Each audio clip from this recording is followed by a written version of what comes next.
Hello and welcome to this week's episode of Legal Thinking with myself, Ed Wootton, and my colleague or co-host, Liam Pape. Welcome. Hello and welcome. How are you doing? Not too bad. I've had a nice week off, hence why the podcast missed a week, and I believe you've been away as well. But I think we should start with an apology, to be honest, because it's not fulfilled our remit. Yeah, I think it's only fair to the listener that we apologise. Sorry, dear listener. But we are back this week, and it is better than ever. Ed, What have we got in store?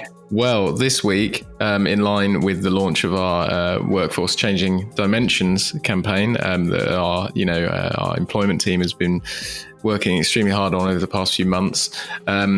Today, we're going to be sharing an interview that we had with Professor Sir Cary Cooper, CBE. He's the 50th anniversary Professor of Organisational Psychology and Health at Manchester Business School, University of Manchester. He's the founding president of the British Academy of Management, and he's the immediate past president of the Chartered Institute of Personnel and Development, or CIPD, as it's probably more commonly known. He's the author and editor of over 250 books in the field of occupational health, psychology, workplace well-being, women at work, and occupational.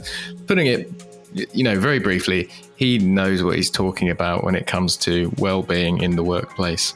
So we got him on board to chat with us and our very own Malcolm Gregory, partner and head of employment and HR, about everything, well-being in the workplace. So without any further ado, let's roll tape. Thank you for joining us, Cary and Malcolm. Today, obviously, we'll be talking about well-being. And I guess the first question or prompt that I'll be giving you guys is, well-being is often thought to be primarily concerned with physical and mental health, but obviously it encapsulates other areas such as financial well-being, digital well-being, etc. Obviously, both are topical right now, given COVID, cost of living crisis, right to disconnect. So, Cary, how can small to medium-sized businesses address these other areas of well-being? Well, by the way, they are a part of well-being. So financial well-being is usually incorporated in workplace well-being. And by the way, techno stress, or the right to disconnect and all that, all the media that hits you one way or another, is also a part of it. So actually, it is a part of that whole thing. Well, in terms of, let's just take the right to disconnect, the emails and everything that bombards people. That is a big problem. Lots of research is showing that's causing people a lot of stress because it interferes with people's home lives, particularly if bosses, i.e. managers, send emails to people constantly at night, at weekends, while they're on holiday. So what I would say to the SME sector would be, for any of your managers, that what you should do is say, listen, unless it's urgent, don't send emails out of office hours. That's number one.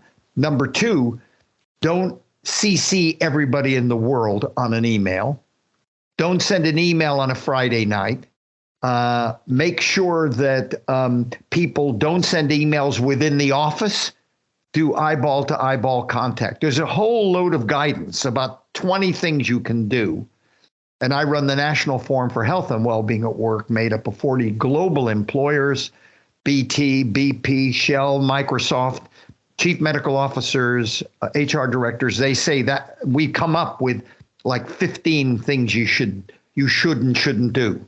So that's one thing that an SME should do. And in terms of the other bit, which is really the cost of living crisis and everything else, I think really every SME ought to be having discussions with their staff. And number one, flexible working for those that can will reduce the cost because they won't have to come in as often. I'm not talking 100% remote. So there are ways you can save money for your employees. So if they work flexibly, they don't have to come in every day. That saves the cost of fuel, of public transport, and the like. And any other way you can help them by talking to them. So it's about communicating with your employees. Can I pick up a point with you, Cary, there, just on the right to disconnect, because it's been talked about a lot, and there are some other European countries which have got legislation specifically designed to allow an employee to switch off. And we seem to be in the UK certainly a little bit behind the curve when it comes to that. All we've got is the working time regulations, which effectively decides how long you should work and when you should have rest breaks, and general health and safety law, which simply says that your employer's got a duty to protect your health, safety and well-being. The legislation tends to come in with a hammer blow at the point at which it's all gone too far. Do you think we are at that point now where legislation needs to step up and deal with some of those things you've mentioned? Yeah, it is a very important thing. The whole notion of email overload and technology overload. Okay, here's the difficulty. The difficulty is, number one, we're telling people they should work flexibly. What people want, what employees want, where they can. I mean, you can't if you're a bus driver, a pilot, a doctor, or a nurse. Okay, but where you can work flexibly, pre-COVID, that's what employees wanted overwhelmingly, by the way. It now can happen. They didn't take it before because they thought it would adversely affect their careers. Now they know. So if you're working flexibly, you can't say that people should close their server off, as Volkswagen does, incidentally. They close their server off at 5 o'clock in the headquarters, right? Because then how can people work flexibly? What if you decide to pick up your kids at 3:30 and then go back to work at 8 at night when the kids go to sleep, right? So that's the difficulty of that says don't send emails. The law that you have in France, by the way, in Portugal, in New Zealand, a number of countries are doing this now, by the way. I'm more for saying this is good practice and it's communicated to all line managers and throughout the organization. Say this is good practice. And if people don't obey that, then I think and then I think we have to probably have a right to disconnect law. Ultimately, yeah. if employers are just behave badly. And the other things I think about, the cost of living, I think that's just good common sense. Talk to your employees if you're an SME. Find out ways you can help them save money. Flexible working is one of the ways. It can save a heck of a lot of money not commuting into work, for example, and not having to pay for lunches because eat your own food. Think about that. I mean, there are ways I think we can do this, but I think talk to your employees and they'll come up with great ideas. So it sounds like communication and then boundaries as well, sort of. Yeah, it is. Yeah. It is that. And we just don't talk enough to our employees about these things. What we do is impose them on them rather than listen to what their solutions to a problem are. How can we help you with your cost of living issues? And by the way, if they're working flexibly, I think probably you might be able to help them with some of their for really key people and things like that, not just key people, everybody, you might help them with their heating if they're working from home a lot. Yeah, and talking about what you're saying about the kind of imposition of some of this stuff, what does it look like to do something meaningful as opposed to, cynically thinking just doing it for to make your business look good, we're doing all this well-being stuff. What does it mean to do something meaningful and take meaningful action if you're a kind of typical SME? Or if you're going to take it seriously, then you have somebody at your senior leadership team who's responsible for it and held accountable for it. You really do. That's what's happening a lot. I don't know if you know this. The NHS, every single hospital in the UK now has a well-being, I think what they don't call them champions. They have somebody on the board, a NED, a non-executive director in every hospital who's responsible for employee health and well-being, right? That's what a lot of private companies are now beginning to think of. But that's the big companies. But I think for me, for an SME, I think what's important is somebody who's in the senior leadership team, whatever you want to call it. The guys and gals running the business ought to have somebody there whose responsibility is to look after and think about this strategically, listening to what employees say, doing things that are really important rather than just, beanbags in the office and ping pong tables, and the smoothie on a well-being day. That is not well-being. Yeah. Yeah. And Malcolm, how do you think that works from like an employment law perspective? Is there anything that a business can do to kind of, put in their policies or anything like that to ensure that it's meaningful as opposed to superficial? But that, I think, is really difficult because policies are just usually bits of paper that often don't get brought to life. they tick a box and they get put in a handbook somewhere. And when there's a legal claim, somebody finds the policy and then reads what they should have done. And so to do it meaningfully, where you've got an individual who's accountable for it and they get paid based on results, is bound to be better than waiting for the legal claims to come in based on policies which really nobody understands or even agreed to in the first place. I often recycle policies and think, I wonder if anybody's ever going to see this. And if you've got a policy which says you should ensure in terms of management that people have regular breaks, that you're looking after their general mental health, all of the sort of things that you would want to see, unless you've got an organization which trains its staff to do that, then they make no difference whatsoever, in my view. And you just end up with someone phoning me saying we've got a legal claim because somebody's off with long-term sickness absence or they've resigned and claimed constructive unfair dismissal, those sorts of things. So superficiality for me is always at the root of legal claims because you don't really mean it. So I like the idea of having somebody at that senior level. I think that makes a lot of sense. And is that how then kind of going forward, is that how the momentum around wellbeing is maintained and just making sure it doesn't kind of fall away to other kind of business priorities? What do you think, Cary? Oh, absolutely. I'll tell you what the National Forum just did yesterday. We met yesterday. We meet about every 6 weeks. These are very senior people, a small group of them led by the chief medical officer of BP on it.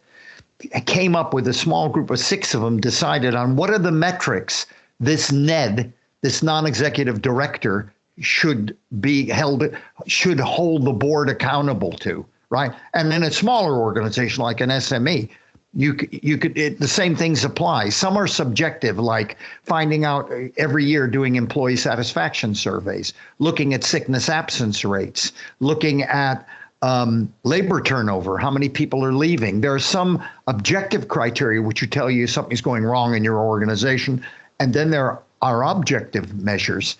And we have highlighted what these all are now. And whether it's an SME, a public sector body, a third sector body, a private sector body, all should look at these metrics, and somebody should be held accountable for ensuring that the organization, when things start to go wrong, employee satisfaction levels have dropped 50%. We have 30% turnover of staff when normally in the sector it's 10. These are indicators something's wrong, and somebody should be held accountable to get it and make it right. So going from the bigger picture, if you will, down to the employee level, wellbeing is obviously different depending on who you are. It could be that you want to, you want the right to disconnect, or you want more flexible working or anything like that. How can general well-being policies, how do you consider them to be effective when you're trying to address the personalized well-being goals of an individual? How do you do that? How do you go from that general well-being goal that the NED is responsible for, they've got all these metrics, down to applying that to just the person who wants to have more flexible time or better work-life balance or anything like that? Well, there are 2 ways you can do that.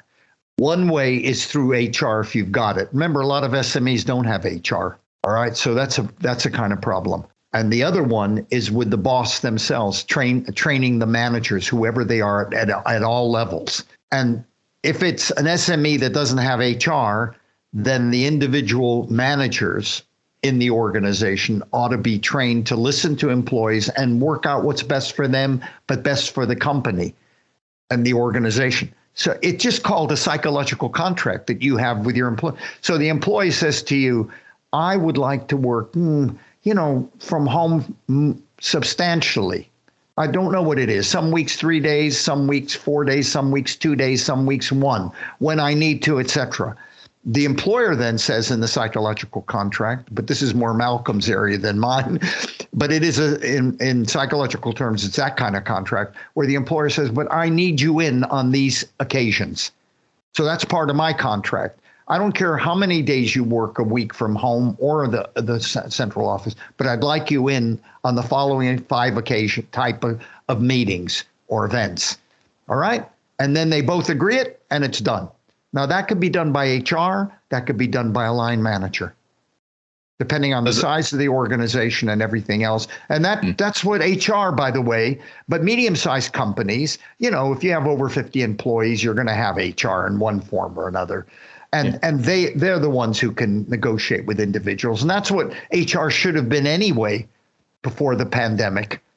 They should have been doing this rather than saying, because I don't actually like the idea of saying you're mandated to come in 2 days a week. Why?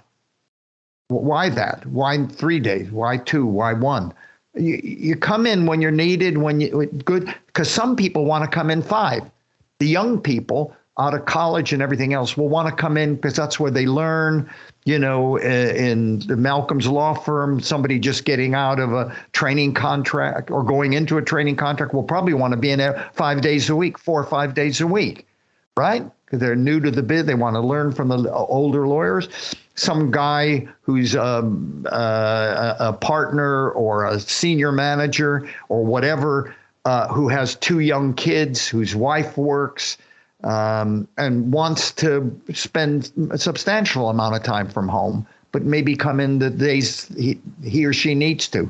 That's really interesting from my perspective, because personalized well-being, everything you've just said, makes perfect logical sense.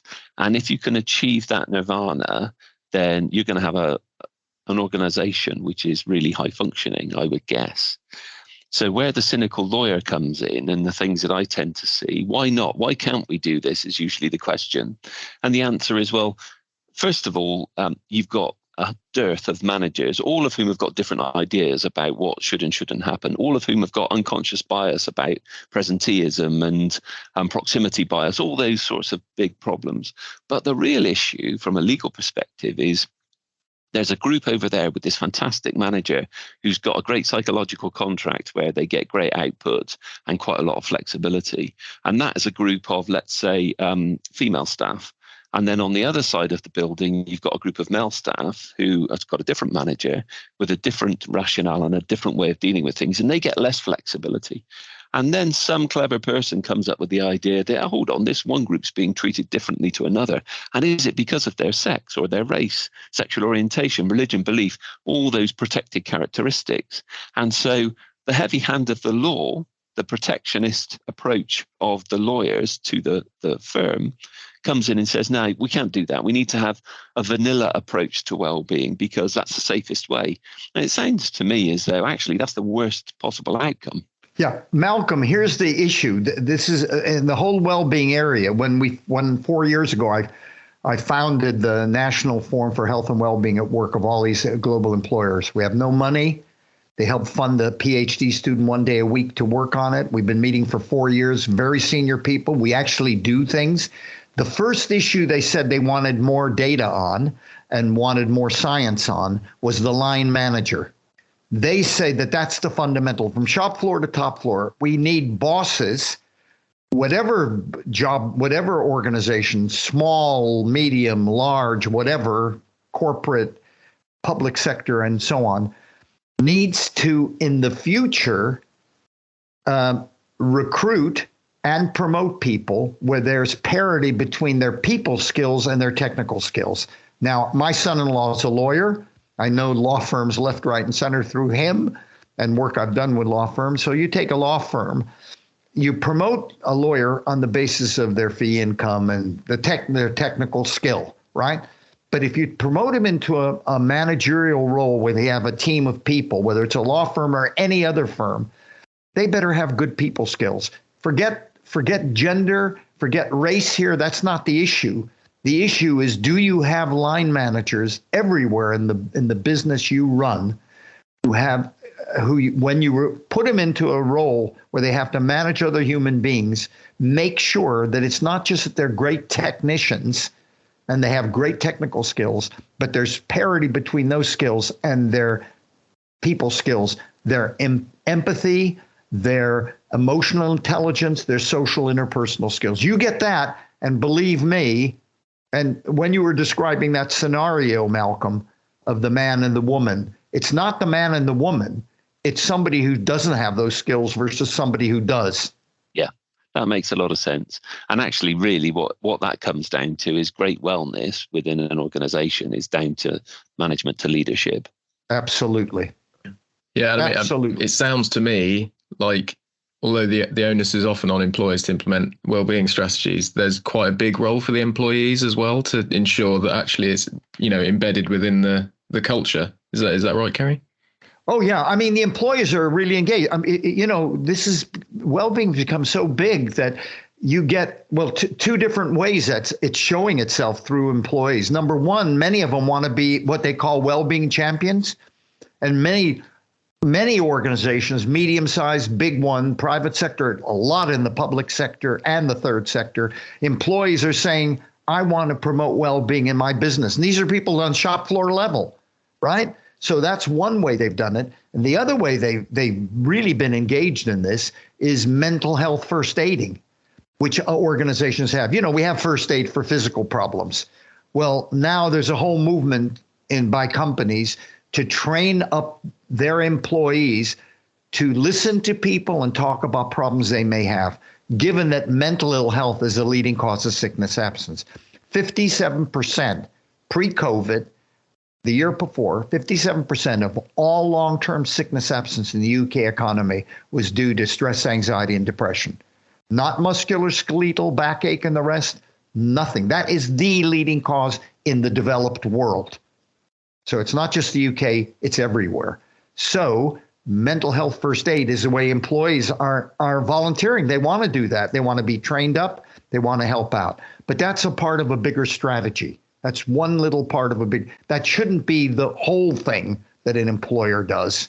You could say employers will do mindfulness at lunch and resilience training online, and we do mental health first aid. But it goes broader than that, as we've been talking about it. Training line managers to be more socially sensitive, looking at the hours of work, looking at emails and the right to disconnect, etc. All of that stuff forms a strategy. And I guess now to the difficult question, where we're going in the future. How can small to medium-sized businesses ensure they're proactive and adapt to changing pressures such as new regulation or new mental health challenges, such as the unexpected thing that happened 2 years ago, which is obviously COVID. It's quite a big challenge there when everyone started working from home and being disconnected from their teams and everything like that. How can people or business leaders plan for the unexpected, I suppose? Well, funny enough, I have a lot of respect for SMEs in the sense that I think they are more resilient than the bigger organizations. I think they respond quicker, more agile. That's been the history of the UK anyway. UK is loaded with SMEs. You go to the north of England, you go to a place where I live, Greater Manchester area. The main employers are SMEs, right? And they are very resilient. And in a way, I think what the good part of the pandemic has been is it's accelerated trends that people wanted in the past, like flexible working. That's one thing. It's made us be able to respond quickly. Look at universities for decades have been saying, oh, we can't start teaching people online. We can't do it. We got to get them in a classroom, talk and chalk, and that's what we have to do. We'll never do it. We don't have the technology. 2 weeks later, we're doing it 100% online. Guess what? We can respond. And SMEs are pretty good at responding. You know why? They have no option. They're smaller. They're more agile. They need the business. They're hungrier.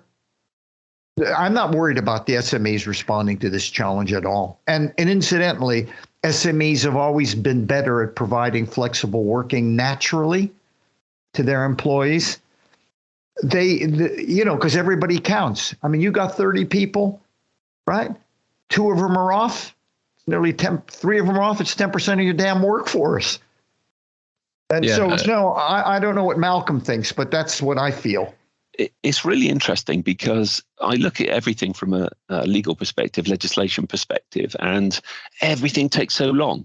So to give you an example, the flexible working regulations we've had for a long time now, And the government decided to consult about them. So they went through a process, consultation closed beginning of December last year. We've still heard nothing more. And it was on a relatively small point. They wanted to know, should we have the right for flexible working to be a day one right, rather than having to work for 6 months before you have this entitlement? Well, at some point, somebody's going to make a decision. And if there's parliamentary time, we'll end up with some new regulations, by which stage the world's moved on so substantially, it's become irrelevant yet again. And we see the same with case law as well. We saw the government react incredibly quickly to the pandemic, where they put the furlough regulations in place. The speed with which they reacted was phenomenal. But to be honest, the number of amendments to that, what started off as a 2 or 3 page document, was ridiculous, because, of course, the consequences, the unintended consequences, and how people were interpreting them took some significant time and energy to really digest. And the problems started to come out much later down the line. So I think the legislation that we see, even a legal right to disconnect, should it ever be introduced, I think it's always too late. So when I approach it, and I'm thinking about it from a proactive place in the future, organizations for me have to be brave and have to experiment. And if they're prepared to do that before government tells them, or before a judge tells them they've done something wrong, if they make a few mistakes, well, okay, you can mop up afterwards. But the chances are you'll probably get it more right than you've got it wrong. And that's a key. So, what you've said about training managers, what you've said about having a non-exec director who has got a sole responsibility and has measured their performance based on those metrics which you've explained, and you're brave and you take it by the horns, I think that's the success, the recipe for well-being success in organizations. Yeah, I totally agree with you, Malcolm. You don't need government legislation. You should be doing what is good practice. I think for SMEs, one of the big ones, if I was to have just one thing I would do, I'd look at your line manager, train the existing ones you've got, ones are technically competent but need some help because their social skills aren't what they could be. But there is training out there. We can do that. And in the future, when you recruit or promote anybody to a managerial role, make sure there's parity between those two skills. Please, the technical skills and the people skills. And believe me, it will pay off. Not even in the long run, it'll pay off in the short run. It's really interesting, because I've seen a couple of large organizations who've taken the idea of being trusting of their employees, and they've got to take as much holiday as you like policy. And then I get asked, well, can you put that into a contract? Well, the answer is, it's really quite tricky, because on the one hand, you've got working time regulations, which you've got to apply to your business. But on the other side, the employee basically can take off time whenever they want to. They get measured by their output. And so I think that often, once you've come up with this great plan, somebody knocks on my door and says, can you prepare a document which is watertight, famous last words for a lawyer? And the answer is probably not. So don't approach it based on the fact that you've come up with a great idea and you need it to be legally sound. Actually approach it for the outcome, which is well-being, because the rest will follow. And then, if it all goes wrong, there's always a lawyer that will mop up for you. That's for sure. That's for sure. Absolutely. But you're absolutely right. Do good practice. Just don't have to have it legal. I mean, listen, Fred, here's what you have to achieve in the given year or given month or given week. Just do it. How you do it, where you do it, do it. And great. And if you need a lot, and if Fred takes more time because he actually overachieves on that anyway, okay, fine. Netflix have it. They have unlimited holidays. The irony is, I think somebody was telling me, he was looking at the Netflix data. I think their employees, I'm not sure about this, I haven't seen this myself, actually don't take that much more holiday than they had in the first place. That's the same experience with my client as well. Yeah, I think but the principle is, here's what you have to do, where, when you do it, how much holiday time you take, et cetera. That's it. It's up to you. Believe me, if you deliver to the bottom line, that's what we want you to do. And if you're happy and you stay with us, that's what we want to see. And you're not off ill a lot. That's basically what an employer wants. What a fascinating conversation. Yeah, absolutely. I mean, as I said at the start of the podcast, Sir Cary knows his stuff, and he's very, very humble with it as well. As you could tell, he just was happy with me calling him just Cary. So, he's very, very, very humble man. But yeah, knows, if he doesn't know about wellbeing, then it's probably not worth knowing, to be honest, as you could probably hear. But if, for example, you wanted to know more about the state of employment law, hybrid working, all that sort of stuff, then you should definitely make sure to read our Changing Dimensions report, which you can find at roydswiththeking.com/changing-dimensions. Yes, I've read it myself, and it's a really fascinating report, and it's got so many different contributors as well, who really offer kind of many different perspectives on many different issues to do with the workplace. Yeah, absolutely. So yeah, that report again is the Workforce Changing Dimensions report at roydswiththeking.com/changing-dimensions. So I guess all that's left to say is thank you for listening. And do subscribe. Oh yeah, that's one.